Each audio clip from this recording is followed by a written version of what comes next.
is 12 noon. Welcome back in. This is Three Man Front on Jocks. A lot of college football talk today as we have pivoted away from the United States men's national team. Their disappointing loss last night to Belgium in the World Cup.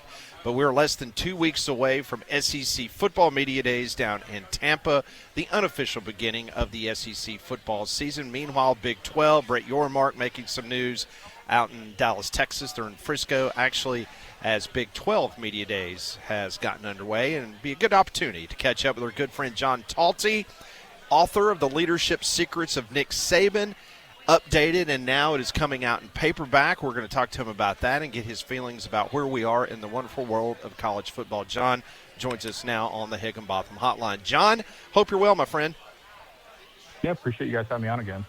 All right, let's start with The Leadership Secrets of Nick Saban. This was a highly successful publication, just an incredible look at the leadership secrets of Nick Saban coming out in paperback. It's been updated. Just give, for those that may not have had an opportunity when it first came out to get a hold of it, just some of the highlights and some of the things that you have added now to the paperback edition.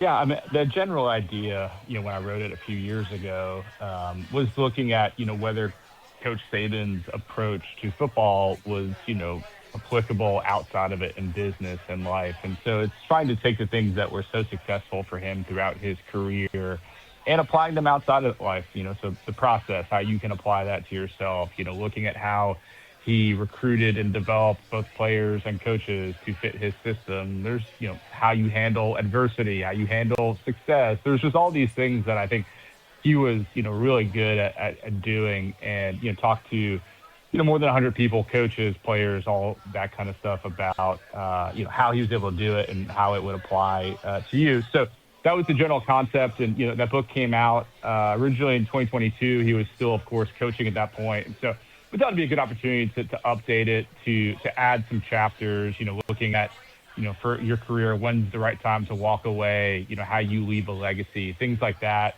Nick was able to do at those kind of last couple of years. So that'll come out July 28th, and just, will reflect the totality of his career and also his foray into journalism as a college GameDay contributor. For the people who have read your book, John, what's the most common response? Like, oh, I never thought that was coming, or wow, that really surprised me. What do you get the most from folks?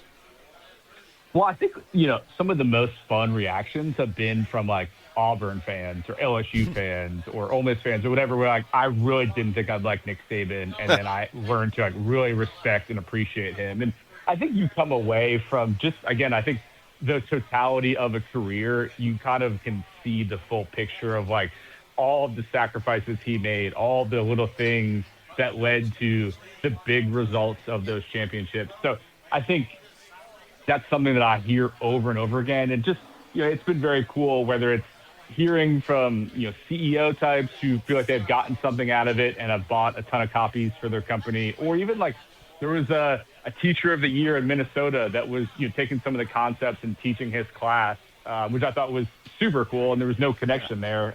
So that's the kind of things that is, like, so fulfilling for me, that this book, that, again, I wrote 4 years ago, is still kind of living on and still making an impact on people.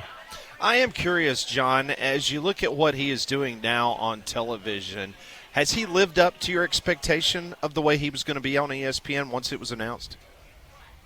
I think he's been better, honestly. And I think, Pat, as you know, this is something that was long talked about, right? When the book initially came out, it's where it made some news about how he had thought about walking away from coaching, years ago to possibly go to ESPN and College GameDay in particular. So this is something that he has been eyeing for a long time. It was always the thing that made the most sense for him. And I think we knew he was going to be really good at the X's and O's, the analytical breakdown. Certainly he has coaching relationships throughout the sport. You knew you'd get some unique insights. But I think he's been more fun, frankly, than I expected. Like, I never could have imagined that Nick Saban would be wearing a Nittany Lion costume as he did for a Penn State game. Like, just the amount of laughter and joking that I think we've seen, like, is far beyond all of the smiles and joking that I saw covering him for a long time. So I think we're seeing probably the most friendly, fun version, publicly at least, of Nick Saban. And in the updated version of the book, I talked to Burton Burns, his, longtime, lieutenant running backs coach, great Yeah. coach at Alabama for a long time. And he was telling me, it's like, you could almost see the stress was like washed away off of him. Like, you're just seeing like this guy who held himself to such a high standard for so long, and probably how tightly wound that made him. You're seeing that all kind of wash away now. And that's why you're seeing this fun, relaxed version of him that, has been great. I think he and Pat McAfee and some others have added a lot to that game day crew that frankly was beginning to feel a little stale before he got there. John Talty, National College Sports Reporter, CBS Sports, at J Talty there on X, joining us as all of our guests do on the Higginbotham Hotline. All right, Nick Saban departing from the coaching world, entering into the broadcasting realm. His successor, Kalen DeBoer. Based on your expectations for that Alabama football program to where it is now, to where it started when he took the reins from Nick, has Kalen DeBoer met, exceeded, fallen short of your expectations? I guess I would say fallen short, but I also think that the expectations were impossible to live up to, right? I mean, anyone who was going to follow Nick Saban was going to be held to a frankly unrealistic level of expectations. That's just the reality of replacing the greatest coach of all time. So it was always going to be very challenging for him. I think where there's some level, I guess, of disappointment, or maybe has not quite met the level of standards that you would hope for, is that I think we got so accustomed to Nick Saban teams just not losing to teams they shouldn't. And I think that's kind of out the window now. Like, this Alabama team is just as capable of beating a very good Georgia team as it is to losing to Vanderbilt or Michigan or Oklahoma or any of these other teams. So I think that's where some of the, that's just not kind of the standard that we've to expect with Alabama. But, making the playoff last year was certainly a step in the right direction. Winning a game was a step in the right direction. I think this year is a critical year, and I think once we have 3 years to really evaluate, it'll be even easier to say whether he met expectation or has fallen short. But as of right now, I would put him in the fallen short category. All right, speaking of that, Alabama, they have reinvested in Kalen DeBoer with a brand-new contract. In regards to his longevity, if he's in a situation, let's say he makes the college football playoff, but really doesn't sniff the national championship game, how many years do you think Alabama is going to give Kalen DeBoer an opportunity to get this thing right? Yeah, it's a good question. And I think, you start with right now, it feels like, Greg Byrne, the athletic director, and Kalen DeBoer are very tied to each other. This was, of course, a critical hire for Greg Byrne. I mean, it was a long-running joke. Like, you don't want to be the guy who has to hire Nick Saban's replacement, and he had to do that. And, made, I think, what was both a sensible yet also bold hire in Kalen DeBoer, and then now giving him a pretty significant raise.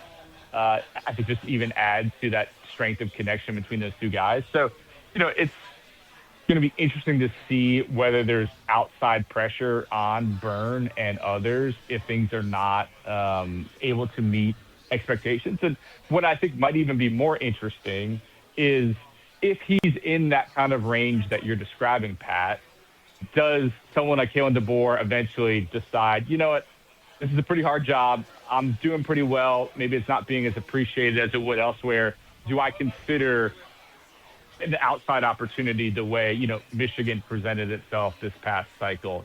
I could see a scenario where, all right, it's been 5-6 years. We've made a couple playoffs. We've never really gone on a deep run. Fans are getting antsy. Do I jump back out west to, find a place that maybe appreciates me more and I'm maybe better suited to win? I mean, that's not with any inside knowledge. I just think that's a situation you could see eventually presenting itself in the hypothetical you're talking about. How do coaches, John, because you talk to a lot of them nationally, how do they view that job, the Alabama job? Do they view it as the toughest in college football?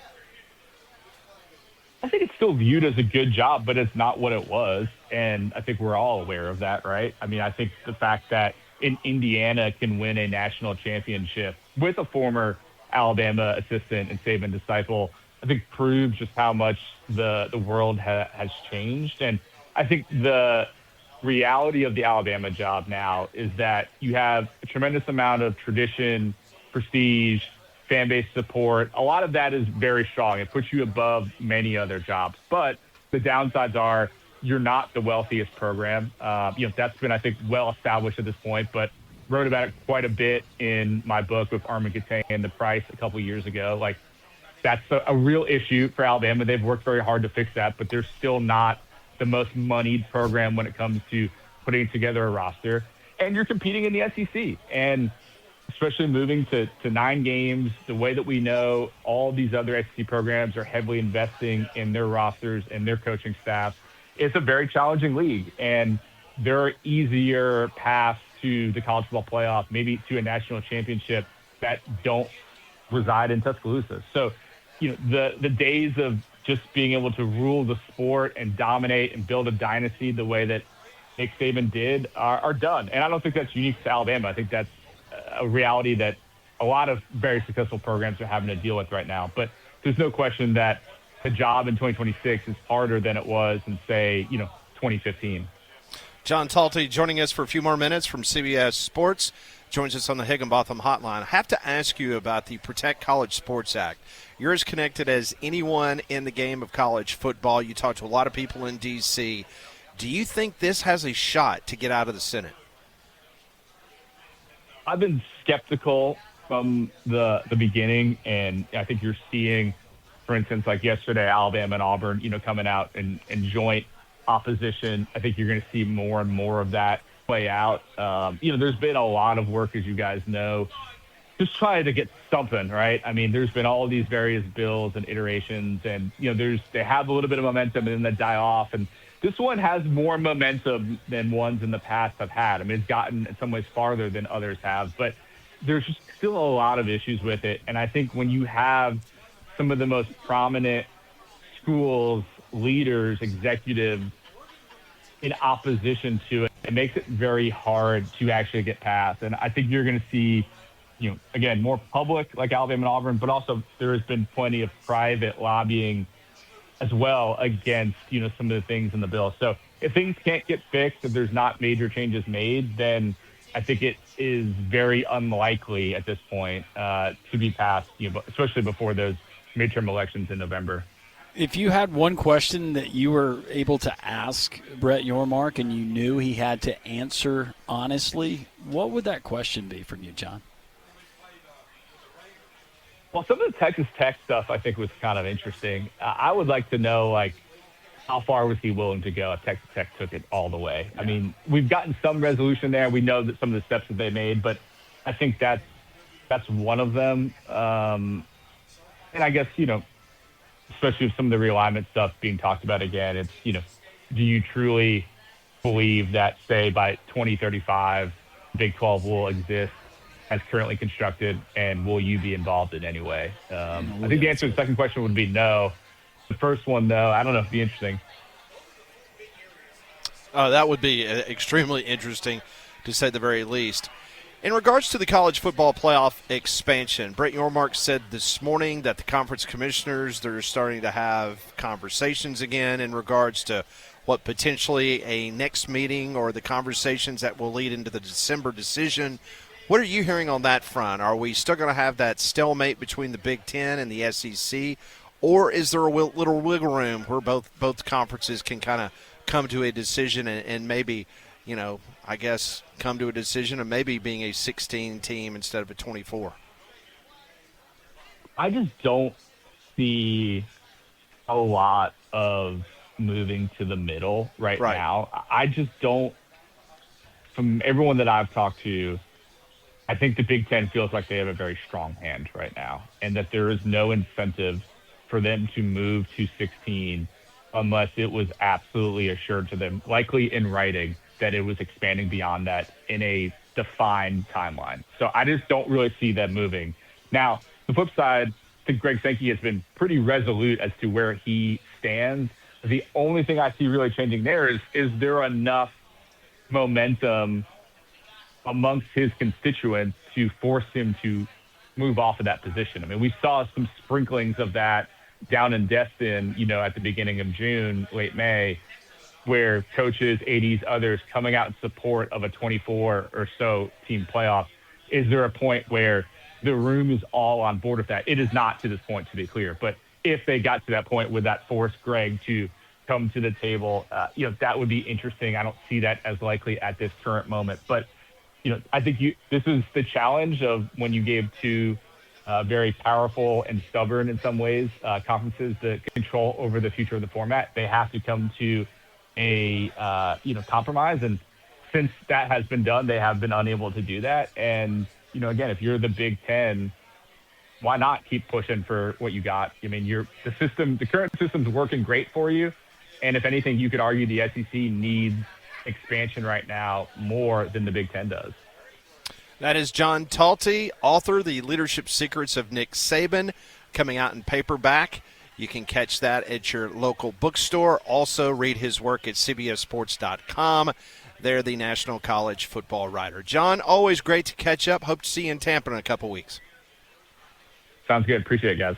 Thanks so much. John joined us on the Higginbotham hotline. All of our guests join us on that hotline. Higginbotham is your one-source solution for insurance, financial, and HR services. We continue on. We are live at Social Taco. We'll be here until 2 o'clock. Coming up at 1 o'clock, we'll talk to Dimitri Ravanos, who was doing a lot of texting back and forth with me and Landrum last night during the U.S. men's national team game. He's more of a soccer dude than we are. We'll get his thoughts on the disappointing finish to the World Cup for the Americans. That's all coming up next on Three Man Front.